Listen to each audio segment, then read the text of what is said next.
to the troops. Oops, I know you'll never hear that on the news, but the scoop is this dude. Hello, fellow lovers of liberty. My name is Matthew Dalton. And I'm Robert Wasman, and welcome to the first episode of the Journalistic Revolution. Today we're going to discuss the weekend of the Paul Festival. We want to share our story with the dozens of you who are watching our first episode. We're sharing this point of view of ours because we are not journalists, and we are not politicians. We have no emotional attachment to any party or any particular person as any so-called leader in a movement. We are the statistics that are quoted in politics and protests throughout the United States in recent years. I am a 31-year-old unmarried father of 3. I make less than $25,000 a year when I'm lucky. I am a Christian. I own a home, barely. My highest education is a high school diploma, and I'm upset with the current political climate in the United States. I'm a widowed single father, currently unemployed. I'm an ex-armed services member from the Florida Army National Guard. I am currently a college student. I am a Christian as well, and I am also upset with the political climate in the United States.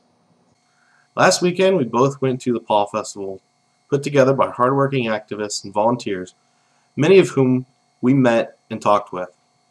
We would like to thank all of you, but I would like to give special thanks to Susan Wolf and Deborah Robinet for their tireless work on this event. What we are going to do today is share our story with you as it unfolded throughout the weekend. What we are not going to do is draw any conclusions for you. We are going to present our story with pictures and videos to give an average everyday person's view of the movement as a whole. As we pulled up to the event, we weren't quite sure which direction to go. So we saw a couple of officers and decided to pull up and ask them where the camping area was for the festival.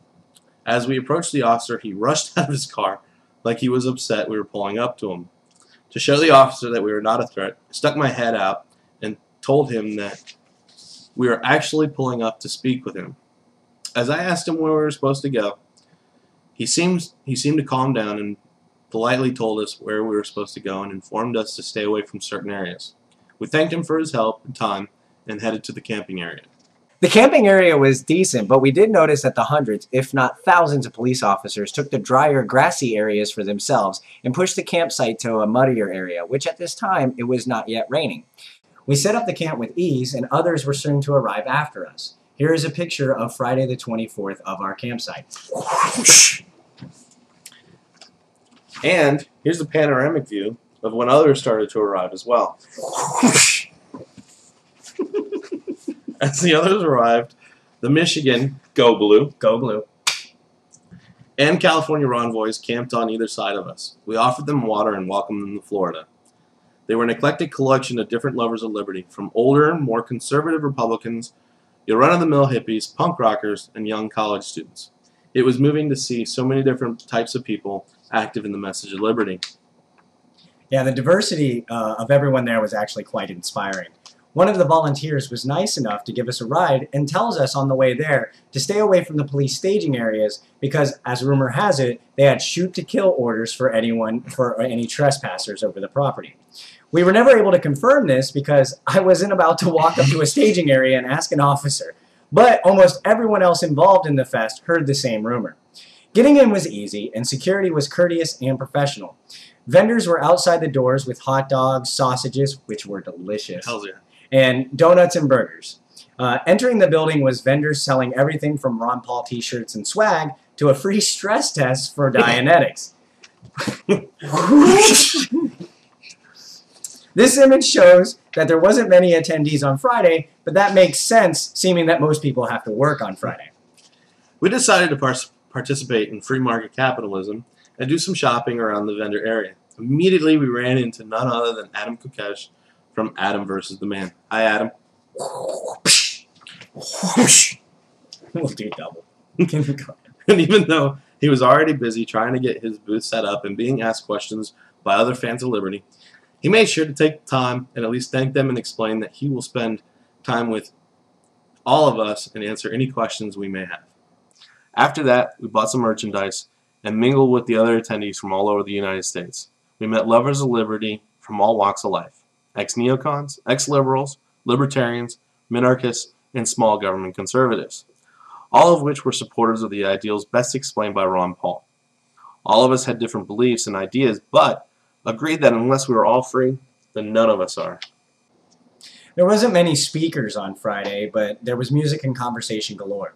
Everyone and anyone was willing to talk about their political, spiritual, and ideological beliefs. And they differed widely, but in the end we all agreed that less government was the logical conclusion to most problems, if not all. In this image, you see the stage for which many speakers will grace over the next few days. As the day wound down, we invited anyone who wanted to come back to our campsite and hang out. We had 2 volunteers, a 21-year-old college student, a blogger, and many others came to sit and reason with us until 3:30 a.m. We discussed everything, and I mean everything. We went from the Liberty Movement to conspiracy theory to conspiracy fact to quantum mechanics to even spiritual awareness.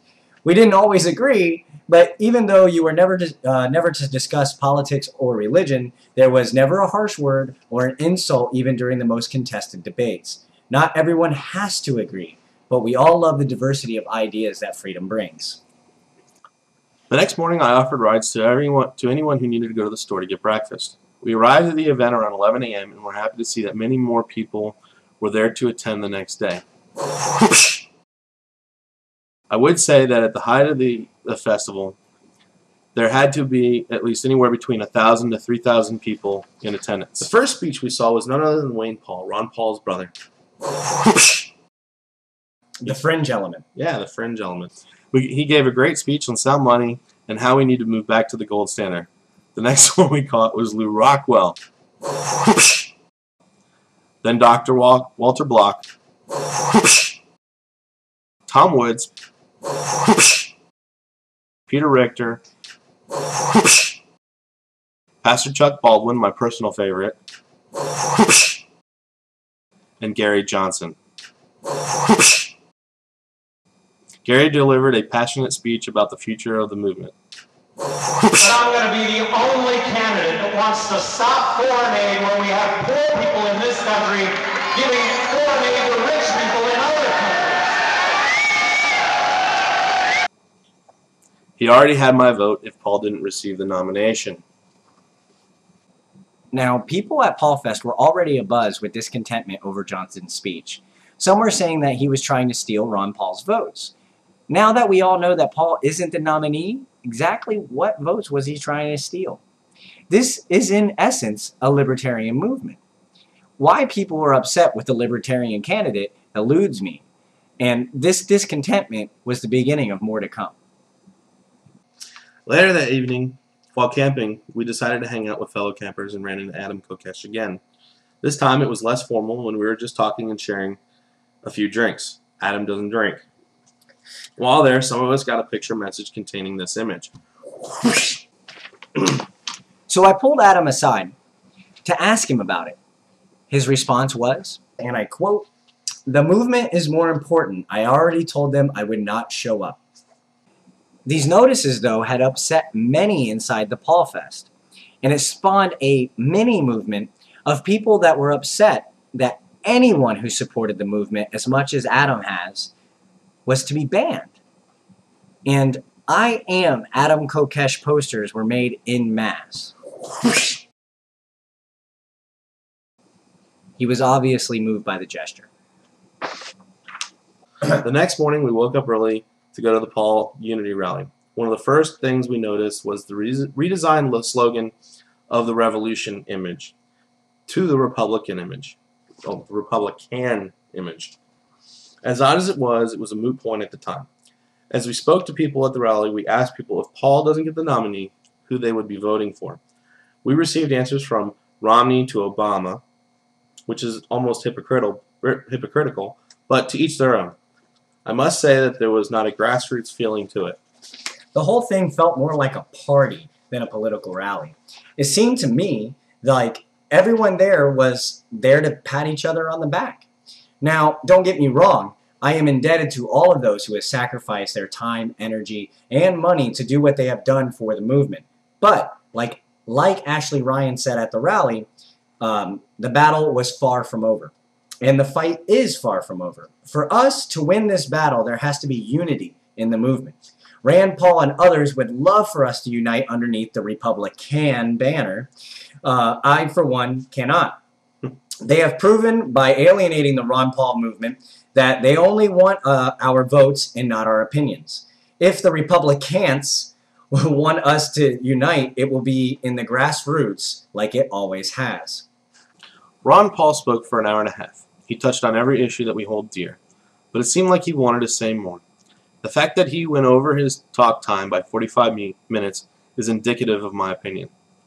Now, around this time, I began to wonder why the Paul camp didn't just use the same venue as Paul Fest.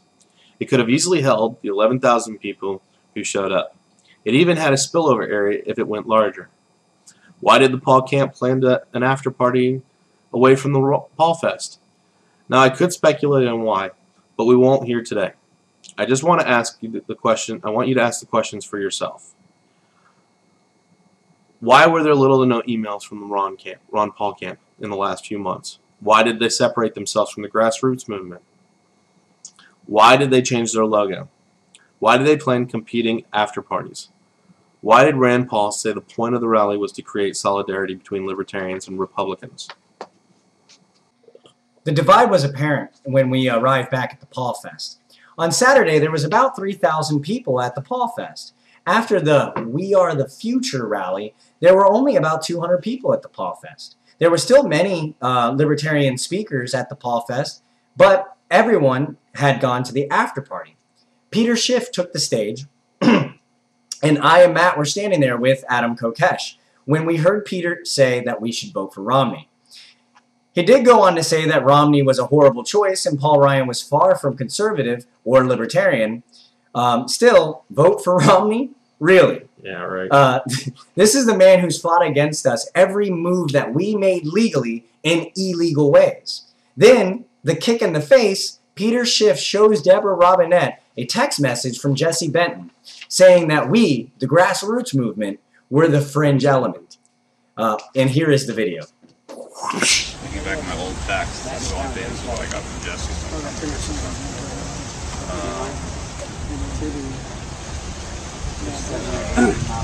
You might want to reconsider Paul Fest. I think it's bad news.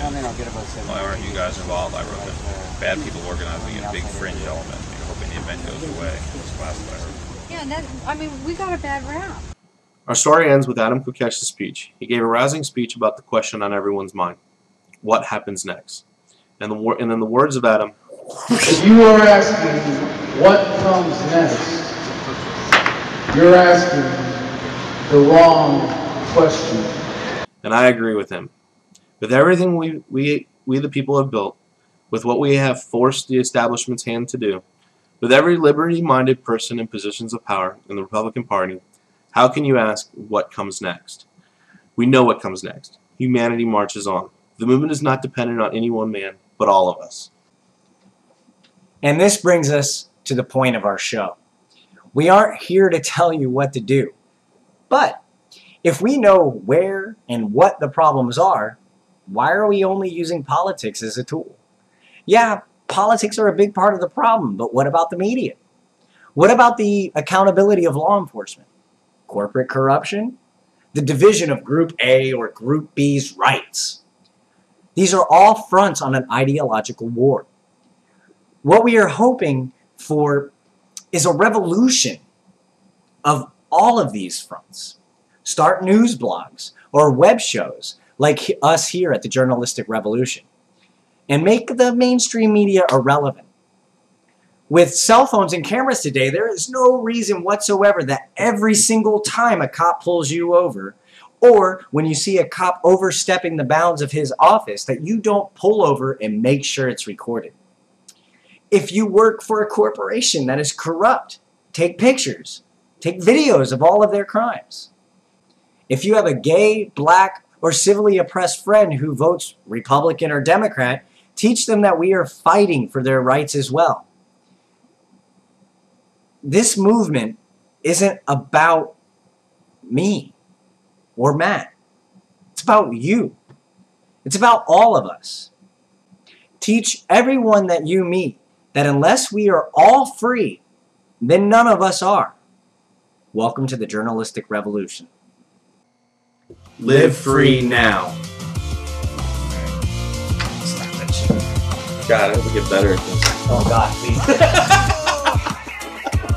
I gotta get myself out of this town, and I don't know where I'm going, where I'm gonna be found. This time's for sure. I gotta get up, get out, and get down. This I know.